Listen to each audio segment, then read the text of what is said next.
Hey. Hey guys, we're gonna talk about Star Wars this week, and Hey, I love Star Wars. We just got back from the convention, and let me tell you, while those Twilight girls were so hot. Oh my gosh, but I don't really like Twilight because Star Wars is the coolest, but vampires. I said Twilight, you fake fan. Oh, I didn't say Twilight. I totally don't love Twilight. Hey guys, welcome back to another episode of Star Wars with James and Joel. Tonight's episode is episode 4. A New Hope. Do you remember when they changed Star Wars to be called episode 4? Because obviously, it was never episode 4. It was in George Lucas's mind and on script, but it never was in theaters until I think the re-released versions. I didn't know that. Yeah. Well, Star Wars. We probably should have asked this question before we went live, and then I could looked it up and sounded very intelligent about it. I've been rewatching a lot of the DVDs I own because I have it on Blu-ray, but what the Blu-rays don't have is a lot of the like featurettes and things that the DVD versions had.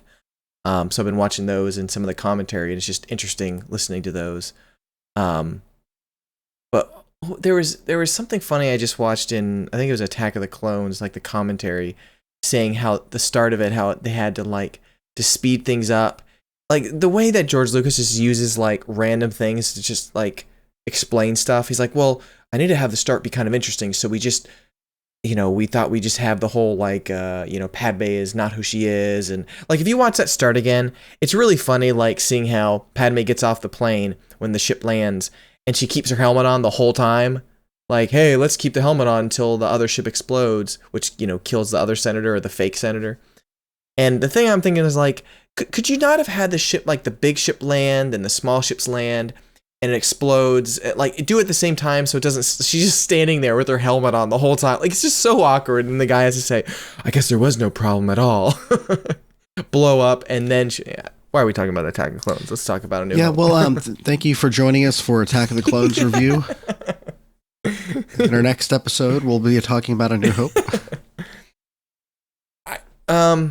Okay, so let's start out. Like we always start out. The thing that's hard about the original trilogy to review it now is because, number one, we weren't alive when the original ones came out. Yeah. Like when Star Wars came out. Yeah. So it's hard to put yourself in that mindset. Also, when I finally saw it, I was a kid. And, as a kid, you have a different, way of interpreting things, but also as you get older, looking back, you have that nostalgia factor that plays into how you view the quality and how good, overall the series was. So there's probably, I'm going to attempt to give my opinion now and my opinion if I saw it for the first time when people saw it. You're so right, James. I was actually about to say that because it's like, after watching them, going through the prequels first, which I still absolutely love. I really, really enjoy them. And then go. Despite everything we said despite about everything them, we I've still said enjoy bad, them. I mean, here's what's interesting. I just went to go see The Revenant the other night, right? Absolutely phenomenal movie. Beautiful film. But I would rather watch the prequels more than watch those movies. Obviously that movie is kind of like watching Passion of the Christ. Like it's just one of those really beat you in the face kind of movies, for a whole, period of time. So it's not exactly like, hey, it's popcorn night, let's watch The Revenant, But yeah, there's some movies that are super, super good that you just don't want to watch multiple times. And then there are movies that can even be mediocre, but something about them gives them certain replayability. And I think the prequels are really peaceful movies outside of Revenge of the Sith being pretty dramatic outside of all the death. Death. But if you think about it, they have lots of establishing shots, they have lots of, and something I'm really looking forward to when Force Awakens comes out, when I have it on Blu-ray or DVD, is I do want to rip it onto my computer and just look at 2 different shots from old trilogy, new trilogy, prequels, and just look at the camera work, because I would love to just put them side by side and just kind of reference, because there's so much new camera work in the new movie that rewatch. I was just watching the movie a little bit last night, they're so different, but there's a lot similar, but it's like, wow, we really have moved forward with it. But yeah, I honestly, well, I mean, the original Star Wars had a lot of static shots. oh, almost. I in the prequels too. There's like almost no sort of motivational transitions. There's no depth of field, like no focus pulling at all, like anywhere. I think there might be one or two shots maybe in the whole original trilogy, and none that I can think of in the prequel trilogy at all. So it's really fascinating. Like, most of the movies now, like I love a lot of Spielberg's movies because he has amazing camera work, and they move all over the place, and how he can do a ton of different stuff with one shot. It's funny how I've really, like, I grew up loving Star Wars, yet the camera work is really, I mean, it's good camera work. He has beautiful shots in it. It doesn't move at all. It's they're very slow moving films. It is. What? Well, it's funny that most of the bigger films Mm-hmm. generally don't have a lot of movement in it. Yeah. You really see that. You see even more movement and more art in the indie world because they're willing to take risks. Yeah. And I feel like, I mean, J.J. Abrams did some fantastic cinematography. Yeah. Like the camera's just a beautiful camera. Mm-hmm. But a lot of your movies just, I don't know. Yeah, We'll get back to we'll get back to that when we get more into the technical. Yeah, but just like you said, like I don't know if I can honestly give I can give the review of Star Wars how I think of it now, but like I honestly could not. I can't tell you if the movies are really really good. Like, you know what I mean? Because I mean, like I've seen them so many times as a kid. That to me that is Star Wars, like I know almost every scene. It's funny, like I couldn't tell you I could give you every line of the movie, but there's no line in the movies that if I heard it I would be like, oh, I don't remember hearing that. Like I could, you know what I mean? I could tell you almost every line, once I see it. But it's just funny, like, are the movies really good? Are the plots very good? And just like maybe I was telling right before we got on the podcast, like. Something that dawned on me for like the first time just like a month ago about New Hope is that R2-D2 has the plans from the Death Star. Like, no, follow me. I understand part of that, but I was kind of like, I almost forgot. Oh yeah, those rebels that stole the Death Star plans, they gave it to R2, and that's the beginning of the movie. Like for me, I've watched it so many times, it's just kind of like, oh, R2-D2 and C-3PO, Leia gives them something, and then they go down to the planet. Like, I almost, like, know it so much that I kind of forgot, oh, yeah, that is the plot. But, like, just because, I don't know, like, I just kind of, it's funny how it's like, oh, yeah, I knew that plot, but I'm, like, knowing it again for the first time somehow. It's so weird. It's weird, too. Like, at the start of the movie, it's right into a battle. Like, it doesn't take time to get to know the characters and establish this or that. It literally just throws you right in. Yeah. Oh yeah, like especially with Leia. I mean, but she gets captured. Who the crap is this? But I find that fascinating. That to me, that I don't know if that George Lucas knew that he was making that great of a movie when he was making it. No, because of all the homages to other films at the time. Yeah. Because that's a risk to throw these characters in there with no background to jump you in the middle of the story. And really, the story's not that deep in A New Hope. I mean, literally, someone steals plans, they escape, they're looking after them. There's so many, like, I guess them. we call coincidences of film, within a film story. The robots happen to land on this desert planet who happen to meet up with this, like, yeah. I just realized, so they were flying towards Tatooine to find Obi-Wan Kenobi? Because I'm like, obviously the escape pod just went right there, you know what I mean? But it's like, it looked like they were right, unless, the way the shots were, they weren't actually that close, and that's where they ended up, plotting a course to. Maybe R2 knew that, I don't know. But yeah, it is such a simple story. And then think about literally the first 25-30 minutes is just like quiet R2 and C-3PO, in the desert on the Jawa. What do they call it? Sandcrawler. And then, then you have Luke and everything. But we have Luke just talking to his uncle and aunt. And it's so funny, Luke, when the scene when Luke like comes over the edge and talks to his Aunt Beru, you have that awesome music from Star Wars. Like, come on, I think it's the Force theme or Luke's theme. I forget honestly what theme it is now. Yeah, but it almost makes kind of like, hey, here's a character, but it's like I don't know who this character is. It kind of reminds me of like in Force Awakens when Han and Chewie first appear. It's kind of like, oh, our old friends again. But that has a scene in this movie that no one's ever seen before. They don't know who he is. Has a very revealing like guys, remember this? It's like no one knows who this guy is, but it just has that kind of feel like you should know him. But magically, I think it came together. Well, here's the thing I think about Star Wars as a whole for the original trilogy. New Hope really wasn't that great of a movie, but it did something that not every movie can do. It for the main characters, they picked people that appealed to their different audience. So Luke would be the young naive person that becomes the hero and becomes the ultimate badass. Then you have the rough, like the scoundrel that is kind of the anti-hero, but some people relate more to the anti-hero. And then they have the strong female character. And then then ultimately you have Darth Vader, who's the ultimate bad guy. Like, he is the epitome of sci-fi bad guys.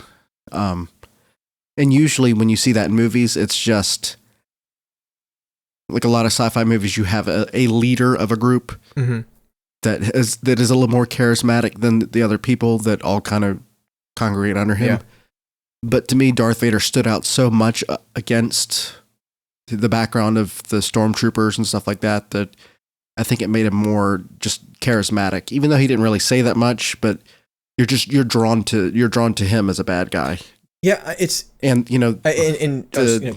Go ahead. I was just going to say, like, in watching it this time, I was trying to be really intentional on like picking up on a lot of the dialogue, because I've seen it so many times that I can kind of watch it in my sleep. So I was like really trying to pick up on all the lines being said and trying to like analyze it from a more first time viewing, just thinking of these reviews. And what's interesting about Darth Vader is he's a fully formed bad guy from the very start of these movies. He does not grow. There is no growing of Darth Vader, of becoming who he is. He's already Darth Vader, you know what I mean? And I honestly, I can't tell you, I can give you honest opinion that Darth Vader's never been a scary bad guy for me, ever. I've never been like afraid of him, thought he was really horrible. Until you play Battlefront. Yeah, until you play Battlefront, then you're like, oh shit. But it's like, I always knew he's the bad guy, like he's not, but I've seen it so many times, I just know he's Darth Vader, he's the bad guy.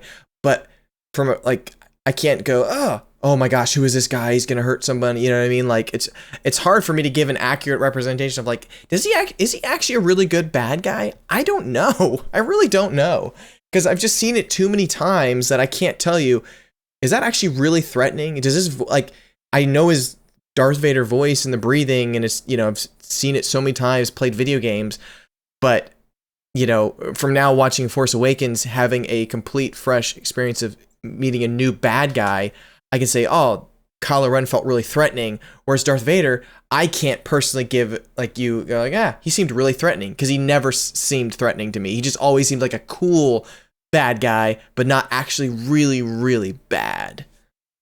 Well, what they did with Darth Vader, I think, is the lines were not really that terrifying ever. Yeah. I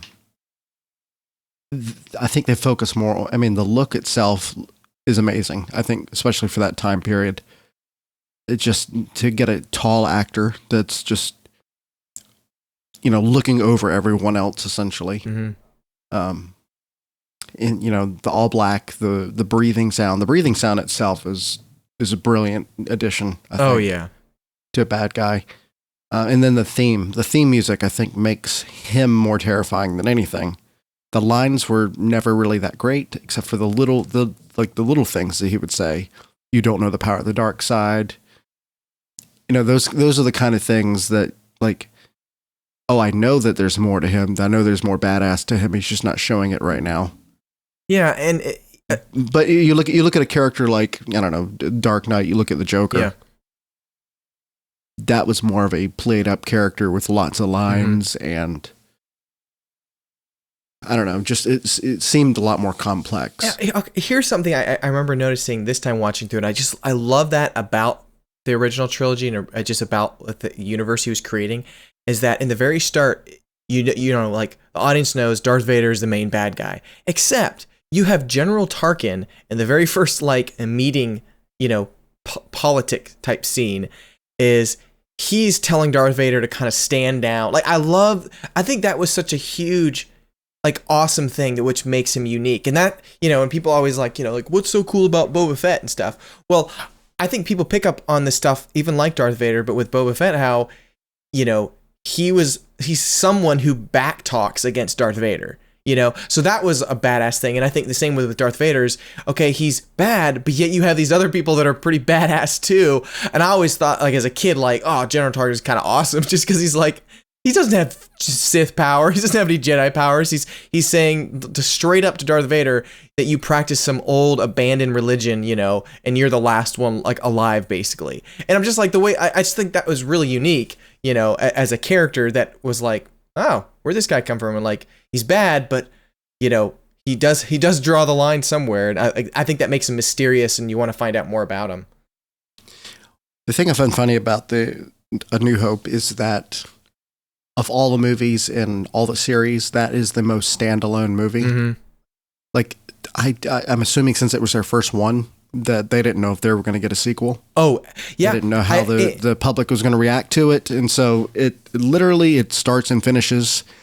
That could have been the entire movie. And that could have been the entire series. I mean. Yeah, in the interview I listened to with George Lucas, and I forget, it was like a BBC thing, I think. He said that he originally was going to have Obi-Wan die in Return of the Jedi, but he didn't know if he was going to ever make another one. So he's like, well, I just want to make a really good film, so I need to have some sort of, you know, something happen at the end. And so they moved Obi-Wan's death to A New Hope. So spoilers for people who have been trying to stay free for the last 30 years. 40 years. Oh my God.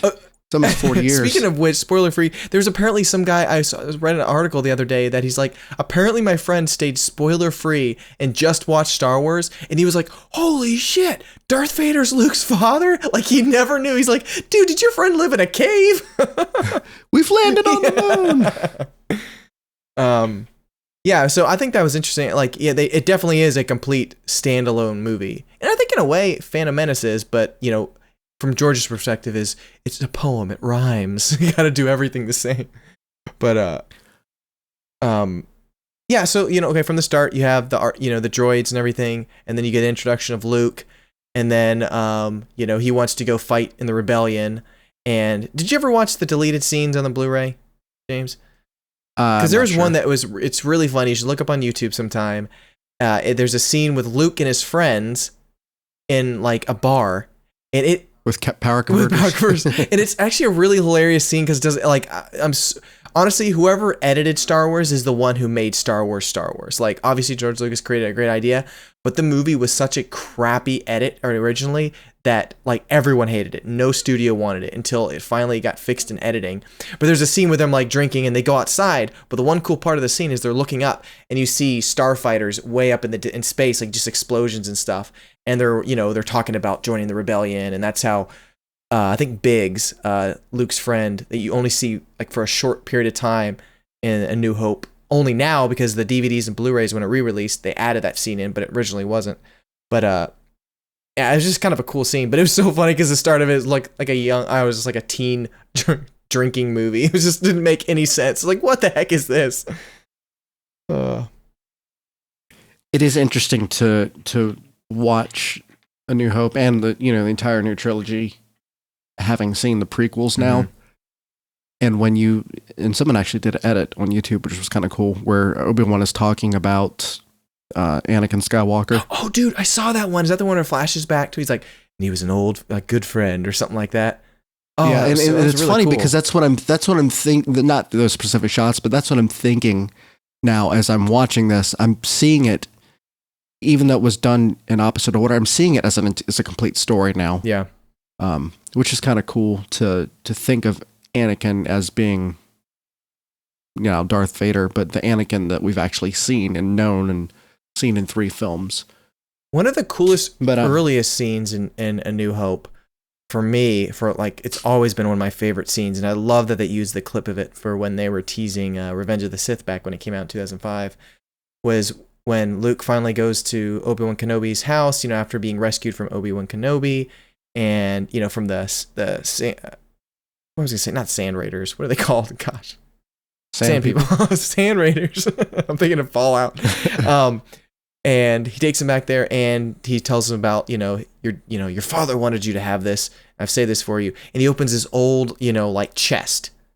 And apparently there's a comic book out there that talks about Obi-Wan during the time of his exile has been journaling and leaving directions for Luke for eventual training and stuff like that. And I'm like, I hope that happens in the new movies. We find out more about it. But anyways, he gives him the lightsaber. And I just that was just the coolest scene because, here Obi-Wan is talking about they used to fight in the Clone Wars. I'm like, that's amazing that George Lucas actually had lots of that. Like the word clones were being used back in 1970. Is it 70? 77? 77. Yeah. But just that he was using the term clones back in 1977. As a kid, I cannot tell you. I remember ever hearing saying Clone Wars as a kid. It was just like lightsaber. But I remember when the Phantom Menace came out, I was like, oh my gosh. They referenced that. I'm like, I totally forgot they even said that. There's a lot of lore that's given in this original movie that you're not explained. It's just kind of like, oh, we fought in this war and, he was a fighter pilot together and he was a good friend. That was really cool. There's a lot of neat little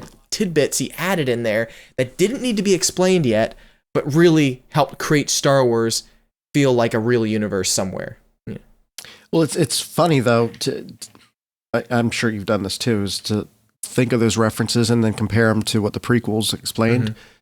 Mm-hmm. He says your father wanted you to have this, and I don't think Anakin ever said anything about raising a Jedi or anything. Yeah, went to Padme or something, and so I found a little bit of disconnect with that line. I don't feel like they connected that at all. Well, I mean, of course, it could have just been Obi-Wan lying to him. Well, I always saw it as a lie. I always thought because obviously Obi-Wan did not tell Luke that he was his father in the start, so I always thought he wanted to paint his father in a better light.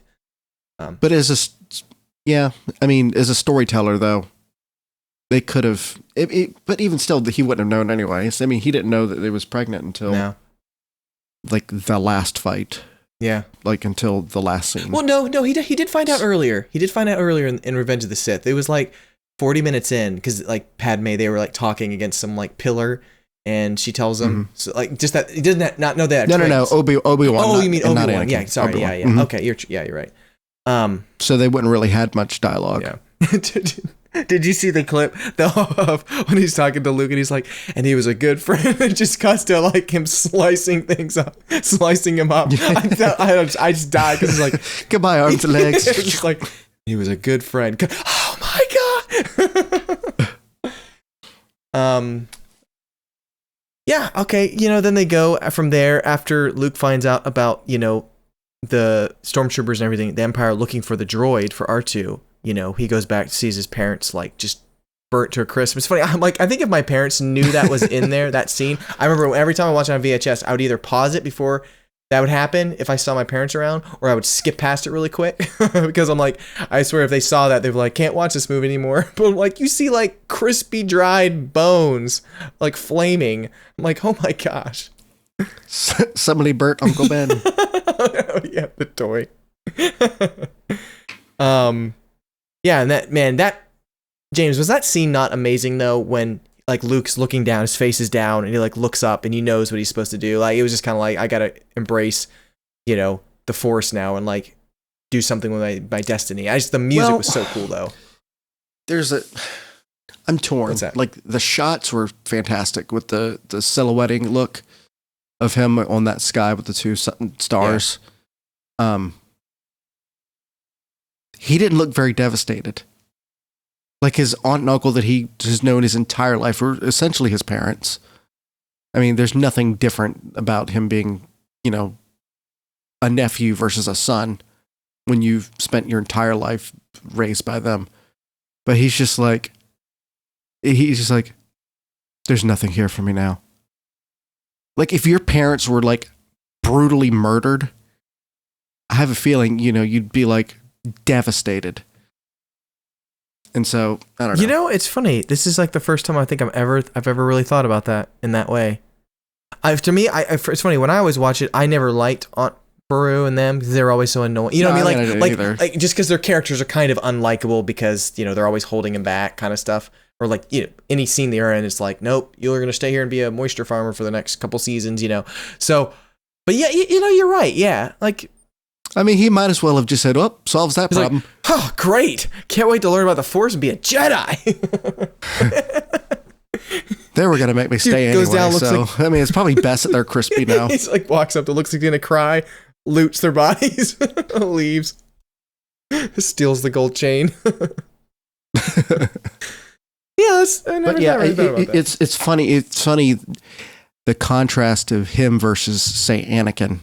Like when Anakin's mom was tied up and stuff, like the rage that he was filled with. Like people give a lot of crap to the prequels for the writing and stuff and the acting, but I do like that they at least portrayed him being more emotional. And that is a perfect comparison, James, because again, right there, I would say everyone who's out there who's been a Star Wars fan for a really, really long time, and you are criticizing other movies, especially the new one, if there's certain things, think of that scene. Like if New Hope came out right now and I watched it, James, I think you're completely correct. If I saw that scene now, I would be looking for that and going, what? He got over that really quick. And like it's that's crazy. Like, yeah, my mind's kind of blown right now. Like I've never thought about that. I was like, oh, his parents died. I'm like, well, I guess you got to learn the Force now. Like as a kid, I was just like, well, that's the thing. Obi-Wan's next line, "Come with me." Yeah, it's. He's not like, "I'm sorry," Yeah, like he's not even trying to console him at all. He's just like, well, you know what you need to do now, buddy. You got nothing here. Yeah, like I mean, like obviously you have the slow shot when he gets back. He walks up slow. You see C-3PO piling up bodies on a fire. And it wasn't a distasteful scene, but it was very quick. I think it'd be the same way as in The Force Awakens. The Finn kind of went from working on being a stormtrooper all his life to taking lightsabers and stabbing people, like, you know what I mean? Like his own people. But yeah, that's interesting. Like that is why it's like, it's so hard for me to be completely unbiased and see him for the first time, because it's Star Wars. Like I grew up with it. And so that's why I've always defended a little bit of the new Indiana Jones. I hated all the CGI stuff. I hated almost all of that. But I think Shia LaBeouf I think he was totally fine in it. I think he's a good actor. It's more of, there was a lot of crappy CGI, lots of overly lit, glowy lighting that just didn't need to be there. And yeah, the alien plot was ridiculous, but it's not as ridiculous as anything else. It was just, there was a lot of little elements that just like, you shouldn't have done this. Like that's bad. But I think outside of that, Harrison Ford was great, all that. So it's, because I think like when people go, oh, well, Raiders are, or Last Crusade is the best movie. Well, I think it's a really good movie because you have the first two that are phenomenal, that show other parts of his character, and that's why you really like him, like as a character. It's right, like, you've had two movies to build up the love for his character. You can't just watch Last Crusade on its own and go, oh, that's, like it wouldn't be as cool without the first two. So yeah, that's a good comparison. C-3PO piling the bodies. He's always doing the dirty work. So a quick detour. When they first show, what's the city called? On Tatooine, Yeah. Wretched Hive and Villainy. Gosh, what's it? Where are they going to? To Anchor? I can. Either way, that's when they. If you watch it now, that's when they introduce some of the first, not just cleaning up CGI, but completely right over the scene CGI. Yeah. And they did it 2 different times. They did one time where they added a little bit, and then it's like, to me, it's like watching those newscasts where they have a scrolling bar at the bottom and like something on the side showing information, something in the background showing information. It's just like, holy crap, you put way too much stuff. It was like, hey guys, we got color, added everything. And the shot the one shot I really enjoy during that scene is the big kind of more wide shot, like the camera's up high. When I know it still looks CGI, but it was still a cool shot. Like it wasn't ridiculous. Like the CGI quality doesn't hold up well, but the actual shot is not overbearing and ridiculous. It's just, it felt like Star Wars. But it was the giant monster thing with the Jawa riding on it that's like, "Ugh!" Like, yeah, it's a slapstick stuff. It's they the decided slapstick to add. stuff. It wasn't to make it feel more believable. It was to make it almost felt masturbatory. Yeah. In that we can do this, we're going to do it, and we're going to be proud of ourselves that we did this. Yeah. Okay. The shot when the land speeder pulls to a stop and the stormtroopers are about to ask him, like, hey, where's your ID and everything. The giant monster has to walk so close. Like, it's just. Yeah, there's so much crap going on in the background. I don't mind some of the little extra robots that fly by. Like, that's fine. But it's when the other one, like, smacks the robot down and, it's like, ugh. And, like, okay, right before they enter the cantina, it's not called a bantha. Whatever those, like, the large lizard kind of monster, like, things are. It's sitting by there. They animated and made it move. And I'm like, I think it's fine. It's just kind of sitting there going, like, I think tastefully done. Like if J.J. Abrams and Disney were able to go back and redo things in it, I wouldn't 100% want original. I wouldn't mind having an alternate cut to just enjoy watching the originals as they were without anything.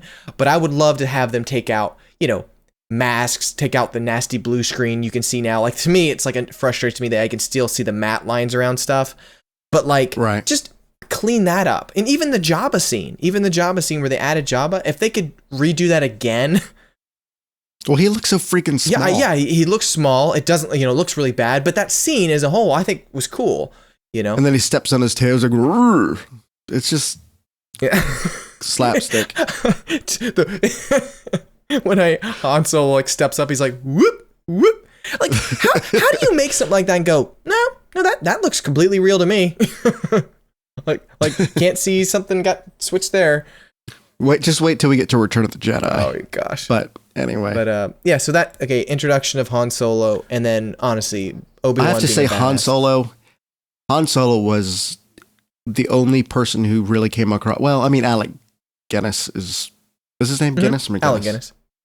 Alec Guinness. Alec McGinnis is U2's ex-manager. Other than him being, obviously a seasoned actor, like Harrison Ford is the one that came across as, like, you could tell there was a certain star quality in him. Yeah, just his line deliveries just seem so natural compared to everybody else. He's so cool. Even that shot when Luke and Obi-Wan are there, they're discussing trying to get a ship, and then all of a sudden, Han says, "Oh, you got someone looking for you," and then kind of cuts to the stormtroopers and cuts back, and he's just sitting there, just kind of looking off in the distance. I'm like, dude, I wanted to be Han Solo so much as a kid. Like, he was always my favorite. It was just like, he's so just calm and collective and badass. And and he's the hotly debated CGI change throughout the trilogy of, in the original movie, him shooting first, and then switching it to Greedo, and then having him dodge out of the way. The thing that frustrates me so much is like, I really don't mind George Lucas's idea of, he's like, after I did this, I realized I didn't want to make a character that just shoots first kind of thing. You know what I mean? And I go, okay, I can understand his problem of that. Because did you ever hear of Spielberg when he changed E.T.? Did you hear about that story? In E.T., when all the kids are on the bikes and they're escaping the police, there's a scene when the police cars drive up and they make a blockade and they're holding shotguns and rifles aiming them at children, right? So to stop them, right? Because they got an alien with them. Mm-hmm. Well, Spielberg later on, when they did a re-release in theaters, I think in like 98 or 97, something around that time, he wanted to update the movie and everything. So he actually redid E.T. in many scenes as CGI, like, because there's scenes of E.T. running. And he says, like, it always looked crappy because you can just see he's on a little treadmill thing going through the forest. Well, he updated it. But anyways, getting to the point is, he changed all those guns and weapons to actually all the police holding radios in their hands. And you can look this up on YouTube.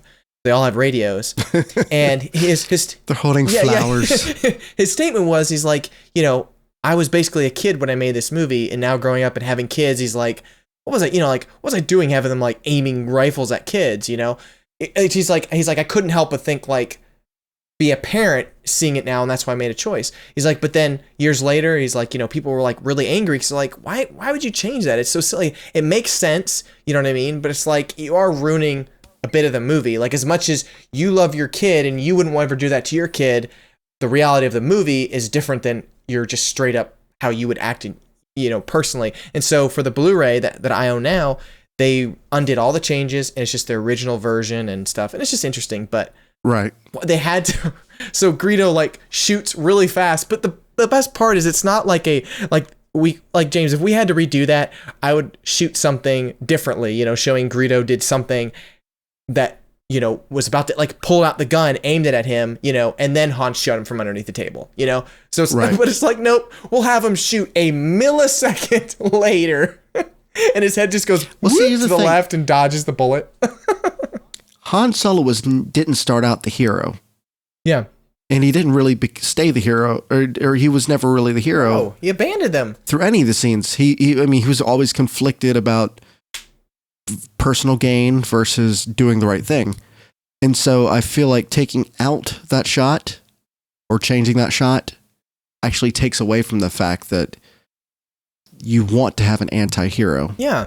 And some people relate more to the anti-hero because they don't always make the right decisions. I mean, he could have shot him. I mean, knowing that he was about to be killed himself, he could have, went ahead and shot him. And I think story-wise, that would be perfectly fine to have a character that would do that, because his redemption comes later when he, Yeah, because he's trying he makes a choice to come back for no reward. Yep.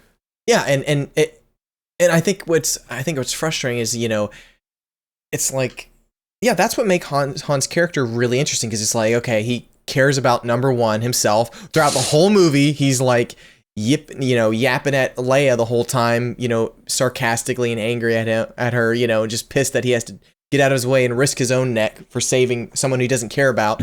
And then again, all the while doing it for money. All the while doing it for money. And then again, in the Falcon, when Luke is getting trained by Obi-Wan Kenobi with a lightsaber and a little training droid, Han comes in and is like, this is a whole bunch of hokey, nonsense religion, and like nothing's controlling my destiny.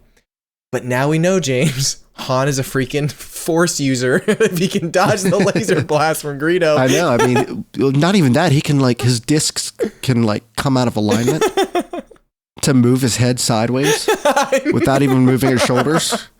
Dude, we need to re-edit that scene where Han's head just pops upward, the laser blast goes in between, and it goes back down. Yeah, I think that's frustrating. I would love to be able to see that be put back together, because that actually does frustrate me. It really does, like watching the movie, because it's like it looks so bad that they even tweaked it to even be faster now in the Blu-ray, and the DVD it's even slower. It's like a really slow dodge. Now it's almost barely noticeable. And you can't see the head moving off. Like you can barely. It's like it's so fast now that I'm like, why do you even have it that way anymore? It's like it's almost useless. It's a bad looking edit. But I guess moving on. Let's skip ahead to some of the lightsaber fights. All right, because I think the one lightsaber fight. It's hard to watch the lightsaber fight now after watching the prequels, and especially like when I see Qui-Gon Jinn and Obi-Wan fighting Darth Maul, comparing that to Darth Vader fighting Obi-Wan, it's almost laughable. Yeah, but at the time, I imagine, just having something called a lightsaber and looking that good, and it really created just a cultural icon. Yeah.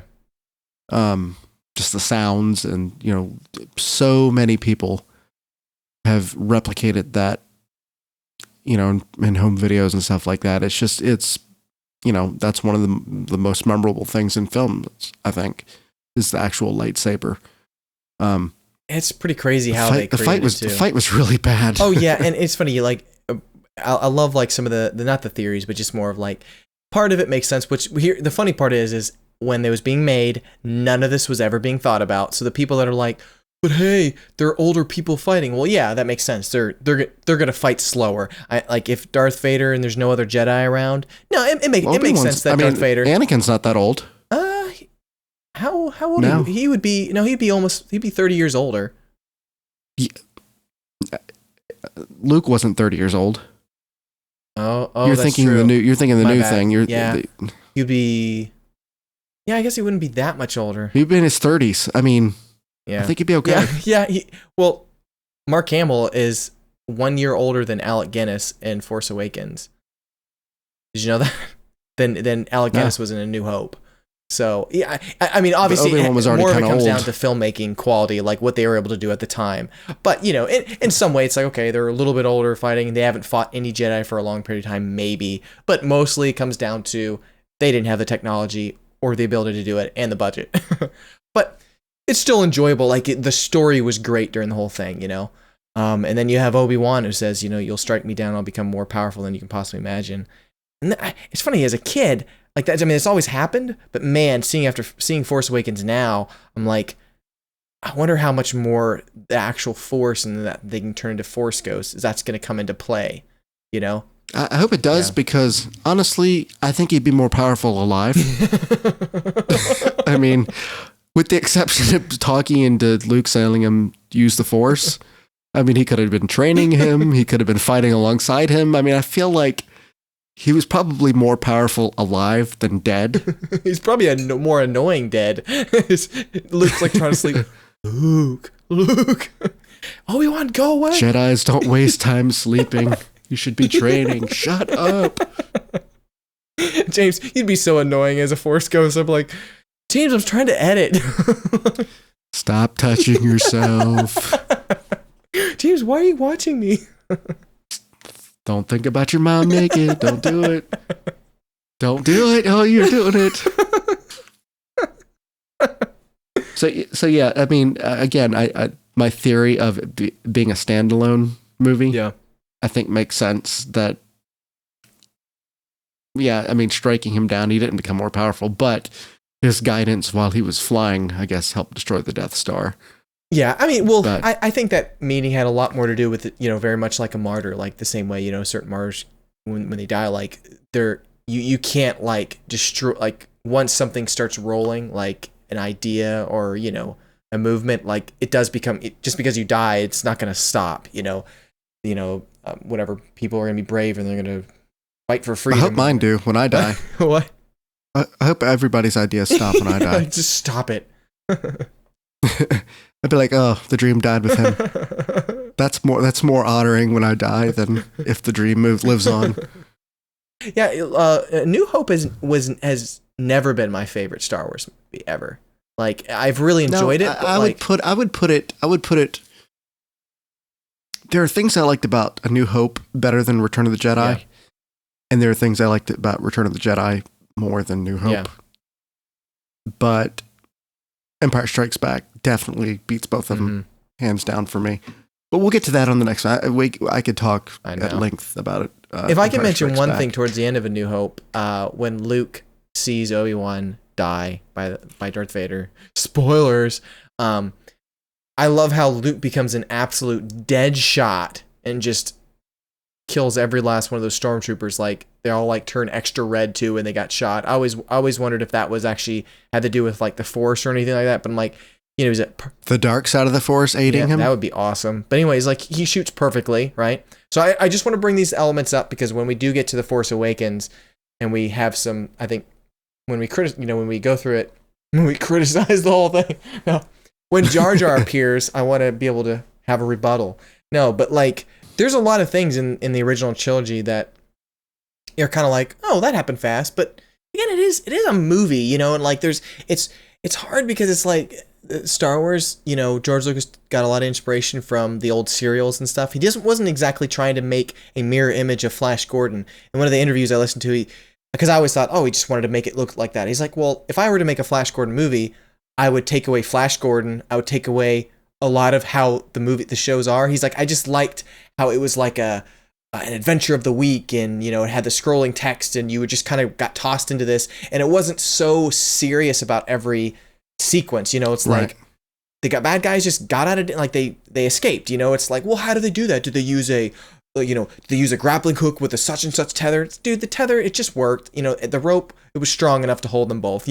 Where people can just overanalyze things, and so I think he tried to make a movie that was just a fun family adventure, and it was a children's movie, but for adults as well. Like, it was just a fun, family film. And so I think when he tried to do that again for the prequels, as much as he wants to defend like, oh, it was a kid's movie, I think what happened is he just didn't do him as good as the original trilogy. That's plain and simple. I think it makes a lot of sense that he wanted to make him very much like the original trilogy. He wanted to do something new. He wanted to make it family friendly like he did. It was like, it's a kid's movie. It's just kind of a, it's not everything super realistic. I mean, every ship, there's somehow a perfect gravity no matter which angle they are in it. They can breathe in a lot of in the meteorite space. Like, I don't know, there's a lot of things. It's like, if you start thinking about it, it breaks down pretty quickly. But yeah, for the prequels, there were just a lot of too many things that were more slapstick. I think the prequels were more of a merchandise push than the original trilogy was, honestly. Oh, I'm sure. And I think that probably hurt. Well, he had a crap ton more characters, but yeah. But yeah, I was talking with Joy last night because when we were listening to the commentary, I told her, I was like, I wish we could, in an alternate universe, have an extra movie from George Lucas, because there are a lot of cool things that he's done with these movies, and it would kind of blew my mind when I was like even just learning it, like maybe I guess when I was like 13 or 14, because I didn't realize that George Lucas did not direct Empire Strikes Back and Return of the Jedi. He didn't direct those. That's why they were better. He didn't direct those. And so I always thought, A New Hope, he did a good job at setting it up. But that's why I was like, it's not really my favorite movie. I think it was so groundbreaking with special effects, all this, awesomeness. But for a standalone movie, like, man, Empire Strikes Back was like Prisoner of Azkaban of Harry Potter. It went from the first two to being, very happy children movies to like, whoa, stepped up the quality, a lot. And yeah, it's interesting. Like, I would love to be able to just have a quick Jedi Force mind wipe and rewatch the original trilogy just to see what I would say, like what I would think, like would I be a fan of it? Because my good buddy Ben, he was never allowed to watch Star Wars, and so he's seen them like a long time ago, but like he never actually watched them. He would just be like on TV or someone was watching, but he didn't really pay attention at all. So he finally borrowed it because he wanted to catch up before Force Awakens, and he's like, I can see why they're classics, because he honestly was like, they look boring to me for years and years. I was like, Ben, Star Wars, just dude, watch it, at least check it out. But he's like, oh, I can actually see why they're classic. Like, that was really good. Like the whole twist with Darth Vader. He's like, I knew it was coming, but he didn't know how it was going to happen or anything. So he was really going in fairly blind, other than just the pop culture references and stuff. He didn't know a lot of the in-between. And so it was cool hearing from him, because I trust a lot of his opinions for movies and stuff. We have similar taste. And he's like, these are good movies. But he does not think the same way for prequels. I think a lot of that comes with more of my Star Wars love. I can gloss over some of the things that don't, go over so well. James, I just got your message.